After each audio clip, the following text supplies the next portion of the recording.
Everyone, welcome back two nations academy. ये आपका development of mathematical thinking वाला lecture है। और इससे पहले वाले लेक्चर को, जस्ट पहले वाले लेक्चर को आप देखेंगे तो मैंने वहां पर दो प्रॉब्लम्स आपको दी थी, दो चैलेंजेस थे आपके लिए, और वो यहाँ पर मैं लिख रही हूँ। उसके सॉल्यूशन मैं अभी आपको बताऊंगी, आप ध्यान से देखिए। चैलेंज नंबर जो 1 था, जो आपका प्रॉब्लम नंबर 1 था, उसको देखिए। वो क्या था, क्या लिखा था मैंने कि व्हाट कम्स नेक्स्ट। तो 2, 6 था, उसके बाद 12, 20 और 30, और यहाँ के बाद यहाँ पे आपको नेक्स्ट बताना था कि क्या था। आई मीन ऑब्वियस सी बात है कि यहाँ पर हम वो लगाएंगे क्वेश्चन मार्क। यहाँ बताना था आपको कि क्या है इसका आंसर। ठीक है, अब आपको मैथमेटिकल थिंकिंग का सीक्वेंस याद होगा। तो सबसे पहले मैंने आपको क्या बताया था, क्या करना है बेटा, सबसे पहले करना है ऑब्जर्व। ऑब्जर्व करोगे, उसके बाद क्या करोगे, पैटर्न फाइंड करोगे। यही सब करेंगे कि कुछ और करेंगे, जरा बताना तो, बताओ बताओ। ये करेंगे कुछ और करेंगे, सीक्वेंस बताओ जरा। आई थिंक कुछ अलग करते हैं, है ना। क्या करते हैं, कुछ नहीं, पैटर्न ही फाइंड करते हैं और कुछ नहीं करते हैं।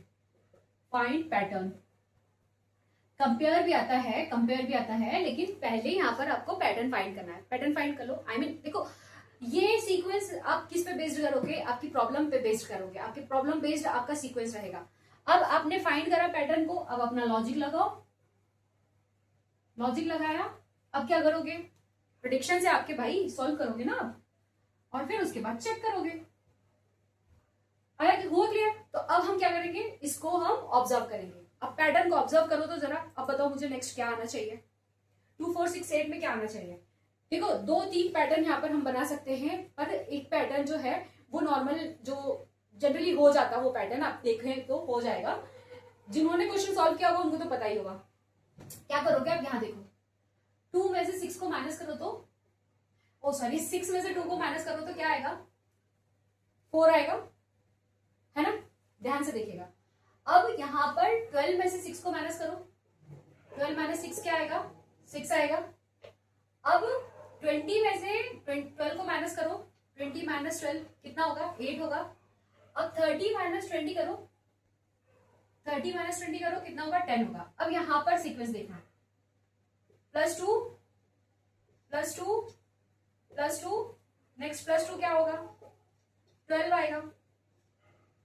12 आएगा, बताइए बताइए, 12 आएगा क्या, 12 आएगा। लेकिन ये 12 कैसे होगा, हमने माइनस किया है, राइट, हमने माइनस किया है। तो अब यहां पर हम क्या करेंगे, यहां पर हम 30, क्योंकि देखो ये पैटर्न क्या बन रहा है, 30 माइनस 20 कर रहा है ना, तो यहां जो नंबर आएगा उसमें 12 माइनस करेंगे, तब जाके आपका 30 आएगा। तो ध्यान से देखना, अगर ये नंबर में x मान लो, सुनते जाना मेरी बात, तो x माइनस अगर आप 30 कर रहे हो तो आपका आंसर 12 आएगा, है ना।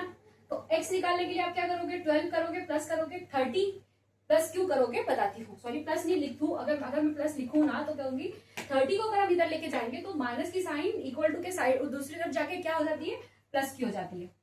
अब x इक्वल टू क्या आएगा, आ गया 42। तो हमारा आंसर क्या होगा, x इक्वल टू 42 है, तो हमारा आंसर क्या होगा, 42 होगा। एक पैटर्न तो ये है, ऑब्जर्व करना है, मैं पहले भी बता चुकी हूँ। ऑब्जर्व करोगे, पैटर्न फाइंड करोगे, लॉजिक करोगे, और देखो आंसर सही आ गया। अब करो वापस, ये करोगे ना, 42 में से 30 को माइनस करोगे तो आ जाएगा आपका आंसर 12। आया समझ में, ये वाला हुआ। अब इसके अलावा एक और पैटर्न बता रही हूं मैं, ठीक है, ध्यान से देखते जाना। यहां देखो, सॉरी, आई होप आपने स्क्रीनशॉट ले लिया होगा, नहीं लिया होगा तो यहाँ पर वीडियो जब मैं मिटाने से पहले, जब मैंने रफ किया उससे पहले आप वीडियो देखना, पॉज करना और वो कर लेना, अपना स्क्रीनशॉट ले लेना, ठीक है। अब सेकेंड मेथड से यहाँ पर ध्यान से देखो, 2 है और ये 6 है, ठीक है। अब देखते जाओ, सेकंड मेथड है यहाँ पर, 1 × 2 करती हूं तो 2 आता है, 2 × 3 करती हूँ तो 6 आता है, फिर 3 × 4 करती हूँ तो 12 आता है, फिर 4 × 5 करती हूँ तो 20 आएगा, फिर 5 × 6 करूंगी तो 30 आएगा। अब नेक्स्ट ले आओ, 7 × 6 आ गया 42। हुआ क्लियर, इसका भी स्क्रीनशॉट ले लो। तो अब आपको, मुझे लगता है अब आपको समझ में आ रहा होगा कि क्यों ऑब्जर्व करना जरूरी है और फाइंड करना जरूरी है पैटर्न को। ये थिंकिंग को बेटा अगर आप डेवलप कर लेते हैं तो ये आंसर आएगा ही आएगा आपका, राइट। तो दो मेथड से मैं आपको बता चुकी हूँ, यहाँ पर 2 से शुरू हुआ और यहाँ से 1, यहाँ हमने मल्टीप्लिकेशन 1 से स्टार्ट किया है, बस डिफरेंस इतना ही है। हुआ ये क्लियर? तो पहली प्रॉब्लम आपकी सॉल्व हो गई है। यही पैटर्न पे हम दूसरी प्रॉब्लम करेंगे। देखो दूसरी प्रॉब्लम क्या थी, मैंने आपको 9 बॉल दी थी। 9 बॉल्स आपकी आइडेंटिकल थी। वो 9 बॉल आपकी आइडेंटिकल होने के साथ उसमें ऐसा था कि एक बॉल जो थी आपके पास वेइंग मशीन है, आपको 9 बॉल दी थी मैंने, और 9 बॉल आपकी एक जैसे दिखने वाली थी। उसमें क्या डिफरेंस था, एक बॉल कोई हैवी थी। और आपको काउंट करने के लिए कितनी बार आपका वो यूज कर सकते थे वेइंग मशीन, ओनली 2 टाइम्स। तो हमारे पास क्या है, प्रॉब्लम नंबर 2 हमारे पास क्या है, वी हैव और यू हैव। आपके पास क्या क्या है, आपके पास क्या है, सबसे पहले आपके पास क्या है, 9 बॉल्स है ना।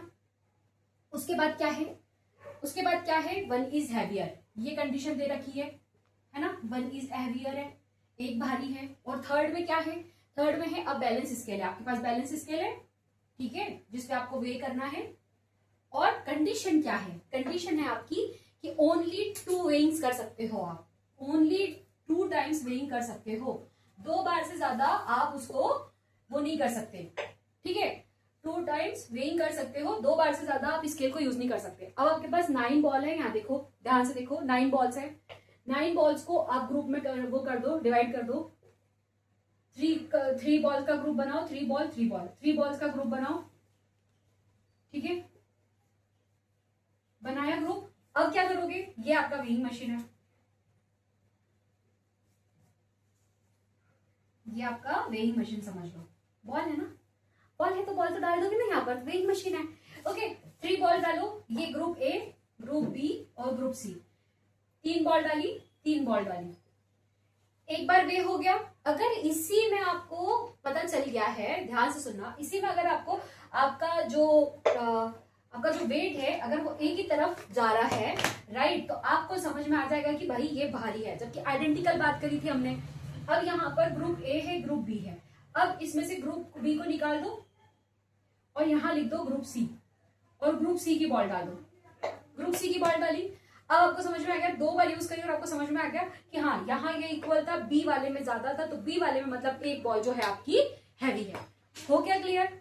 आई होप आपको क्लियर हो ही गया होगा, राइट। तो आपको अब समझ में आ गया है कि अब ऑब्वियसली बात है, आप सोचोगे ना कि 3 बॉल है, उसमें से कौन सी वाली हैवी है, कौन सी नहीं है, तो आप क्या करोगे उसके लिए। अगर एक साइड गोज डाउन तो why this word are heavy, तो लेफ्ट ये समझ में आ जाएगा आपको। अब आपको बस ये पता चल गया है कि आपकी जो बॉल्स हैं वो ग्रुप में कौन सी बॉल हैवी है, कौन से 3 का ग्रुप हैवी था और कौन से 3 का ग्रुप वो था लाइटर था, ठीक है, एक हैवियर था एक लाइटर था। यहाँ पर हो क्या क्लियर? अब क्या करोगे, ऑब्वियसली बात है, आप हैवियर देख चुके हो ना, आप कितनी हैवी है कितनी हैवी नहीं है, वो ग्रुप को आप अलग कर लोगे, वो ग्रुप को आप अलग करोगे, तो उसके बाद क्या होगा, सिंपल है यार, 3 की बॉल है, 3 बॉल है, उसमें से पता चल ही जाएगा आपको हैवी कौन सी है। हुआ क्लियर? वे की बात कर रहे हैं, यहाँ पर वे करना था तो हमने ग्रुप में डिवाइड किया। समझ रहे हो बात को, कि हमने पहले ऑब्जर्व किया कि हमारे पास क्या क्या कंडीशन है, फिर पैटर्न को फाइंड किया हमने कि कैसे हम इसको कैलकुलेट कर सकते हैं, कैसे हम इसको सॉल्व कर सकते हैं। सॉल्व करा, कंडीशन क्या थी, 2 बार ही लगा सकते थे, सॉल्व करा और चेक हो चुका है ना कि हमें पता चल गया है कि कौन सा वाला ग्रुप जो है वो हेवियर है। हो गया क्लियर? आई होप आपको इतना समझ में आ गया होगा। अब इसके बाद आपको मैंने सीक्वेंस फर्स्ट लेक्चर बिल्कुल था ना जो हमारा, जिसमें ओरिएंटेशन मैंने दिया था, ओरिएंटेशन में आपको जो आपकी थिंकिंग वाला जब मैंने शुरू करवाया था, मैथमेटिकल थिंकिंग डेवलप वाला जो लेक्चर शुरू करवाया था, उसमें मैंने आपको बताया था एक पैटर्न कि हम क्या क्या पढ़ते जाएंगे। आज आपका फाइनली मैथमेटिकल थिंकिंग कंप्लीट हो चुका है। इससे पहले वाले लेक्चर में मैं रिवीजन करवा चुकी हूँ, ये जस्ट प्रॉब्लम सॉल्विंग थी तो वो मैंने सॉल्व करवा दिया। ये मैंने क्वेश्चन आपको उसमें दिए थे होमवर्क में, आपको याद होगा, आपको याद होगा, तो वो हो चुका है, यहां मैं सॉल्व करवा चुकी हूं। अब इसके बाद number system, proper number system हम क्लास 10th का स्टार्ट करेंगे। Now your mathematical thinking lecture is complete. अब ये कंप्लीट हो चुका है, आपको समझ में आ चुका है। अब यही थिंकिंग के पैटर्न को हम हमारे सारे चैप्टर्स जो हैं, सारे मैथ के जो प्रॉब्लम्स है उसमें हम इसी मैथमेटिकल थिंकिंग को यूज करते हुए हम हमारे आंसर्स निकालेंगे। वो डेरिवेशन वाले हो, फॉर्मूला वाले हो, फॉर्मूला बेस्ड हो या खुद से निकालना हो, जो भी हो। आया समझ में? अब हम इसके नेक्स्ट वाले लेक्चर में मिलेंगे। ओके, तब तक के लिए टेक केयर, बाय बाय।